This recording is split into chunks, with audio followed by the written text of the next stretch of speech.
나오셨습니다. 하나님의 말씀 이사야 57장 18절 19절 두 절의 말씀 우리 같이 한번 읽도록 하겠습니다. 내가 그의 길을 보았은즉 그가 고쳐 줄 것이라. 그가 그를 인도하며 그와 그를 슬퍼하는 자들에게 위로를 다시 얻게 하리라. 입술의 열매를 창조하는 자 여호와가 말하노라. 먼 데 있는 자에게든지 가까운 데 있는 자에게든지 평강이 있을지어다. 평강이 있을지어다. 내가 그를 고치리라 하셨느니라. 아멘.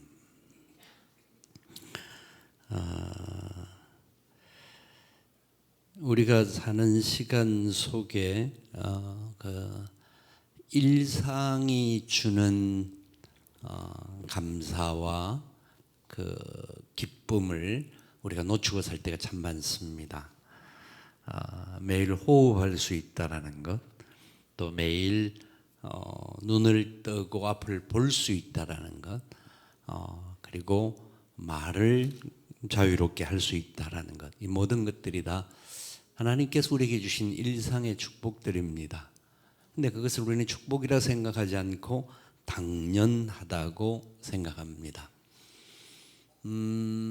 육신의 질고를 경험하는 사람들이 겪는 많은 아픔들 속에서 일상의 축복이 얼마나 좋았던 것인가를 고백하는 사람들이 참 많습니다. 그것은 어쩌면 그 과정이 있기 때문에 하나님께서 일상 우리에게 주셨던 이 모든 것이 은혜요 복이었다라는 것을 경험하였기 때문일 것입니다. 하나님은 절대로 우리의 길을 손해보게 하지 않는 아버지시고 가장 좋은 것들을 주의 백성들에게 주시는 우리의 진정한 아버지시요 인도자가 되십니다.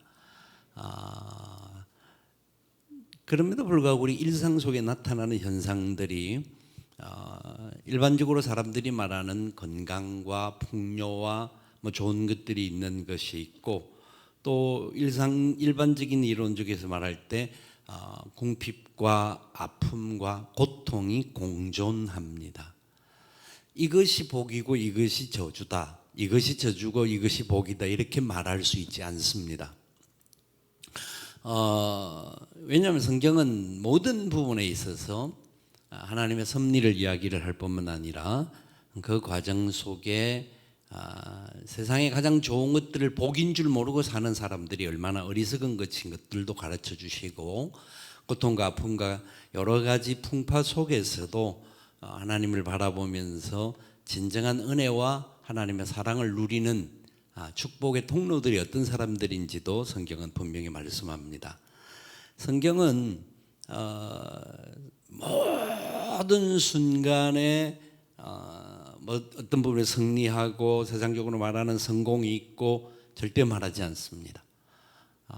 성경은 마지막에는 마침내 우리에게 주시는 하나님의 은혜와 풍요의 역사, 그리고 영원한 영광에 예비되어 있다는 것은 확실히 말씀을 하지만 그 과정에는 상당히 많은 굴곡과 아픔과 눈물과 고통의 순간들이 공존한다라고 이야기합니다. 이 부분에 있다고 무조건 복을 받았다, 이 부분이 있다고 무조건 아픔이 있다, 그게 아니라는 겁니다. 왜냐하면 이 세상에서 풍요를 누리고 이 세상에서 누구보다도 더 잘 사는 사람들 많습니다. 그 사람들이 다 크리스찬들이 아닙니다. 하나님을 믿는 사람이 아닙니다. 하나님을 믿는다고 하면서 고통과 환난과 어려움과 위기와 아픔의 풍랑을 겪는 사람들이 지구상에 굉장히 많습니다. 우리는 일상 속에서 그걸 못 느낄 뿐인데, 일상 속에서 또 우리 그러는 과정 속에서 아픔을 겪는 사람들을 통하여서 하나님께서 말씀하시고자 하시는 놀라운 계획과 섭리가 뭔가 하는 것을 살펴볼 수 있게 됩니다. 하나님 그 모든 과정을 통하여서 예비하신 은혜가 있고 새로운 출발을 약속하시고 새로운 승리가 보장되어 있다는 것을 항상 약속하고 계십니다. 이사야서는 특별히 이스라엘 백성들의 부패와 타락과 여러 위기의 문제들 속에 그들을 새롭게 회복시키시고 새로운 역사로 나아가게 하시는 하나님의 놀라운 계획과 섭리를 아주 장대하게 설명을 하고 있습니다. 풍파많은 세상 속에서, 죄악이 가득한 세상 속에서 그 죄악에 물든 사람들의 삶이 결국은 하나님께서 그들을 어떤 경우에는 유기하는, 잠시 내버려 두는 그런 상황을 말씀을 합니다. 그러나 그 상황 속에도 하나님께서는 그들이 마침내 돌아오게 하시는, 하나님 은혜의 역사 속에 나오게 하시는 결론을 설명을 하고 있습니다. 이사야서는 상당히 많은 부분에 대해서 살펴보면 너무너무 다이나믹하고 너무 많은 고통과 어려움들이 반복되어지지만 마지막에는 결국 새 하늘과 새 땅을 노래하는 모습들을 설명해 주고 있습니다. 특별히 오늘 이 본문에서도 이 앞부분과 뒷부분 전체를 연결을 해보면 죄악 많은 그들을 하나님께서 바벨론이라든지 세상의 나라에 유기를 시키시지만 그러나 그들이 돌아오도록 하시는 하나님의 섭리와 계획이 있다 하는 것을 말씀합니다. 그래서 평강을 예비하시고 치유를 약속하시고 하나님의 위로와 소망을 약속하고 있습니다. 이 모든 이스라엘의 기본적인 역사에 대해서 살펴보는 것도 좋지만 그것을 넘어서 그렇다면 이것이 우리와는 어떤 관계가 있고 지금 현재 현실 속에서 아픔을 경험하는 많은 사람들에게는 하나님께서 무엇을 약속하고 있는 것일까 살펴볼 수 있어야 합니다. 예수님이 십자가에 못 박히심에 대하여서 이사야서 53장은 그 외양간에 끌려가는 양과 같은 모습으로 설명을 하고 있습니다. 그래서 이사야 53장 3절 4절의 말씀에 보면 하나님이 어떤 역사들을 보여주고 계시는가 하는 것을 말하는데 4절 5절을 한번 다시 우리 같이 보도록 합시다. 이사야 53장 4절과 5절 같이 한번 읽어봅시다. 그는 실로 우리의 질고를 지고 우리의 슬픔을 당하여 끈을 우리는 생각하기를 그는 징벌을 받아 하나님께 맞으며 고난을 당한다 하였노라. 그가 찔림은 우리의 허물 때문이요 그가 상함은 우리의 죄악 때문이라. 그가 징계를 받음으로 우리는 평화를 누리고 그가 채찍에 맞음으로 우리는 나음을 받았도다. 이 말씀에 보면 우리가 너무나 잘 아는 예수님이 십자가를 지시는 광경을 잘 설명하고 있는 내용인데 우리의 모든 죄악의 문제를 특별히 이사야서가 시작되어지면서 너희 죄가 붉을지라도 너희 죄가 붉고 온통 어두컴컴한 상황에 있을 때에도 하나님께서 흰 눈과 같이 양털과 같이 희게 하신다는 약속을 전제하면서 설명을 합니다. 그러면서 가장 중요한 게 결국은 어린 양의 피 흘리심은 우리의 허물과 우리의 죄악을 치료하시고 그리고 그것을 통하여서 우리가 평화를 누리고 나음을 받게 하는 은혜의 자리로 나아가게 하는 것을 말합니다. 그래서 이것은 일반적으로 우리의 구원을 설명한다 하는 부분에 대해서 모든 사람들이 동의를 합니다. 그런데 이 부분에 있어서 예수님의 십자가에 죽으시면 단순히 우리의 영혼의 구원만을 말씀하고 있지 않다라는 겁니다. 영혼의 구원을 전제하여서 영혼의 구원을 받은 사람들에게 이 땅을 살아갈 동안 고통과 아픔 속에 있는 과정들이 누구에게나 찾아올 수 있는데 그 고통과 아픔에 있는 사람들의 하나님이 주시는 은혜의 회복과 치유의 역사가 반드시 이루시게 하시겠다라는 약속입니다. 우리는 그 이후의 결과에 대하여서는 알지를 못합니다. 그러나 하나님 약속을 믿고 그 믿음을 붙잡고 우리가 어떻게 갈 것인가, 영적인 구원을 허락하신 영혼의 구원, 우리의 죄의 문제를 해결해 주신 하나님께서 죄의 문제만이 아니라 그 문제를 그걸 전제하여서 따라오는 것은 육신의 치유가 함께 일어날 수 있는 은혜를 주시는 겁니다. 예수님이 십자가에 못 박히실 때에, 그리고 그 모든 과정이 설명되어지는 과정 속에 온 땅이 캄캄해지고 모든 흑암이 참 뜨거운 눈물을 흘리는 그런 안타까운 모습과 같은 설명을 하셨습니다. 그러면서 죽은 자가 살아나는 역사를 설명하였고 병든 자들이 치유되어지는 역사를 동일하게 설명하셨습니다. 예수님이 이 땅에 오신 목적 중에 한 가지가 고치시기 위함이었습니다. 고치시기 위함. 죄 가운데 있는 사람을 죄의 길에서 바르게 돌아오는 것도 고치는 거지만 중요한 것 중에 한 가지가 육신의 질고와 고통과 아픔 가운데 있는 사람들을 치유하시고 본래의 모습으로, 건강한 모습으로 회복시키는 역사를 성경은 수없이 설명하고 보여주고 그것을 믿으라고 강조하고 있습니다.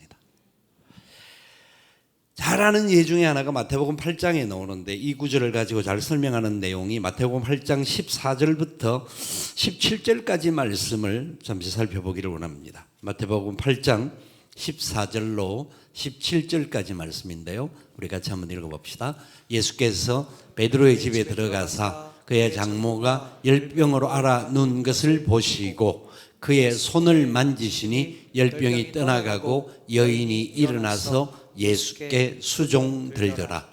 저물매 사람들이 귀신 들린 자를 많이 데리고 예수께 오거늘 예수께서 말씀으로 귀신들을 쫓아내시고 병든 자들을 다 고치시니 이는 선지자 이사야를 통하여 하신 말씀에 우리의 연약한 것을 친히 담당하시고 병을 짊어지셨도다 함을 이루려 하심이더라. 아멘.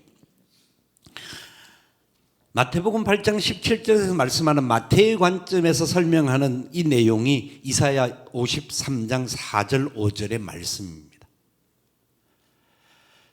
우리는 이사야 53장을 볼 때 죄 문제에만, 그래 내가 구원받았어, 내가 하나님의 은혜로 구원받았어, 아멘, 감사합니다 라고 생각을 하죠. 맞습니다. 분명한 사실입니다. 그런데 이 구원의 사실로 그치지 않고 마태는 다시 이 부분을 정확하게 또 한 번 더 덧붙여서 설명하기를, 베드로의 장모의 열병을 치료하시고 그 열병을 치료하신 하나님 예수님께서 수종 들게 하셨습니다. 고치시고 일을 하게 하셨고, 고치시고 일하게 하셨던 과정들을 설명하면서 많은 귀신 들린 자, 병든 자들을 다 고치셨다. 다 고치셨다라고 선언하셨고 이루셨고, 그것이 뭐냐? 이사야 선지자가 말씀했던 우리의 연약한 것을 친히 담당하시고 병을 짊어지셨도다, 이 말씀이라는 겁니다. 예수님께서 십자가에 달리신 사건은 죄의 문제를 위하여서 우리의 모든 무거운 짐을 짊어지셨을 뿐만 아니라 우리의 연약한 육체의 질고까지도 짊어지셨다라는 겁니다. 창조의 기쁨은 하나님께서 완성된 작품을 통하여서 보시기에 좋았더라는 것이었습니다. 죄로 말미암아 창조물들이 파괴되어집니다. 우리 인간도 죄로 말미암아 파괴되어지고 문제가 생기고, 세상 모두도 죄로 인한, 인간의 죄로 인하여서 무서운 여러 가지 환경들의 파괴가 일어납니다. 올여름 이렇게 뜨거운 여름은 올해로서 끝이 아니라 내년, 후내년, 아마 주님 오실 때까지 더 뜨거워질 겁니다. 왜냐하면 이것은 인간들이 존재하는 과정 속에서 결국 우리가 가지는 우리의 편리함과 인간의 욕심들 때문에 세상의 모든 것들을 파괴하는, 그래서 다시 회복의 역사로 들어가려고 우리는 죽을 고생을 해서 노력을 해도 0.5도의 온도를 낮추기가 쉽지가 않습니다. 이 모든 것이 인간의 죄에서 출발되어진 것이고, 그것으로 인하여서 현대인들이 많은 이 땅을 살아가면서 우리가 가지고 있는 병들이 왜 그래 많이 일어나는지, 과거에는 의술이 발달하지 못해서 그걸 못 찾아낸 것도 있었겠지만, 그러나 지금과 같은 이렇게 많은 환경적인 조건들로 인한 병들이 이렇게까지 많이 있지는 않았을 것입니다. 예수님이 처음 천지를 창조하시고 나니 인간의 수명들이 이 최하 수명이 떨어진 데가 120세의 수명으로 갔던 겁니다. 그 전의 수명들은 700세, 900세 전후에 인간의 존재가 이 땅을 살아갈 수 있는, 하나님이 주신 건강한 땅에서 죄악으로 그것이 더 병들기 전에는 인간들이 훨씬 더 건강한 환경에서 살 수 있도록 하나님께서 은혜를 주셨던 겁니다. 그런데 죄가 점점 들어옴으로 말미암아 인간의 욕심들과 무례함과 교만함과 죄악들이 관영함으로 인하여서 인간의 죄를 짓는 것은 인간의 죄로 끝나는 것이 아니라 땅이 함께 저주의 자리로 나아가는 것임을 성경은 선언하고 있다는 겁니다. 그래서 우리 주님이 오셔서 우리를 위해서 저를 위하여 짊어지셨다는 것은 이런 모든 환경에 있는 죄악된 인간들을 고치실 뿐만 아니라 인간들이 가지고 있는 가장 나약하고 가장 문제 많은 것들조차도 주님의 은혜 가운데 살아갈 때 고치시고 회복시키시겠다라는 약속입니다. 그 약속의 마지막 결과가 보면 완성된 하나님의 나라에 들어가면 완전한 새하늘과 새 땅을 맞이하는 은혜의 역사가 나타날 것입니다. 우리는 그 나라를 사모하고 가는 사람들이고, 이 땅에서 비록 여러 가지 아픔의 위기들과 세상의 환경적인 여러 가지 조건들 속에서 끝없는 문제가 반복되어지는 상황 속에서 당연히 그렇지 뭐 어쩔 수 없지라고 자포자기할 것이 아니라 진정한 치료자가 되시고 소망이 되시고 우리의 완전한 창조자가 되시는 그 하나님의 은혜 앞에 겸손하게 무릎 꿇고 치유와 회복의 역사를 소망하며 나아가야 합니다. 우리의 잘못된 부분이 있다고 하면 회개하고, 우리의 나약함들 속에서 나타났던 죄의 문제들이 있다고 한다면 하나님의 은혜의 역사가 새롭게 회복되어지기를 소망하는 마음으로 회개와 다시 한번 주님 앞에 항복의 마음으로 손을 들고 주님의 은혜에 붙들림을 받는 우리의 삶이 되어야 합니다. 하나님은 지금 한순간 말씀하시고 하나님의 은혜의 역사가 한순간만이라도 우리에게 찰나적으로만이라도 역사한다고 할지라도 우리의 몸속에 있는 모든 암세포들 다 씻어내실 줄 믿습니다. 하나님의 창조주시기에 능치 못함이 없는 분이십니다. 우리는 진짜 어떤 경우에 있어서는 실제로 이 고민과 안타까운 상황들 속에서 사는데, 아픔을 갖는다라고 하는 것은 당장은 너무 힘들고 어려운 상황인데, 이 아픔을 갖는 과정 속에서 뭘 발견하느냐 하면 믿음의 사람들이 발견하는 것은 나를 위하여 준비해 놓으신 하나님의 영광의 칩들이 보이기 시작하는 겁니다. 사모하기 시작하게 됩니다. 그 전까지는 그냥 사는 게 바쁘고 뭐 살다가 보니까 하늘이 보이지가 않고 그냥 내 눈앞에 있는 땅만 보고 살던 우리가, 바쁘고 분주하게 모든 것을 가지고 살아가던 우리가 어떤 순간의 계기로 인하여서 눈을 들어 하늘을 볼 수 있게 되고, 하늘을 봄으로 말미암아 하나님의 은혜의 역사 앞에 더 나아갈 수 있게 되고, 그 은혜의 역사 앞에 나아갈 때 나를 위해 예비해 놓으신 영광의 집을 사모하는 마음들이 생기게 되는 겁니다. 그것이 가장 큰 복이죠. 단순한 육신의 치료보다 더 중요한 것은 그것을 갖게 될 때에 하나님께서 이 땅에서 남은 일이 있다고 한다면 우리 생명을 반드시 회복시키시고 치유하시고 승리케 하실 것입니다. 그러나 이 땅에서 우리가 할 일이 다 끝났다고 한다면 지금이라도 하나님께서 우리를 가장 좋은 하나님의 영광의 집으로 불러가 주실 것입니다. 우리는 그 믿음에 대한 의심치 않는 마음들이 필요합니다.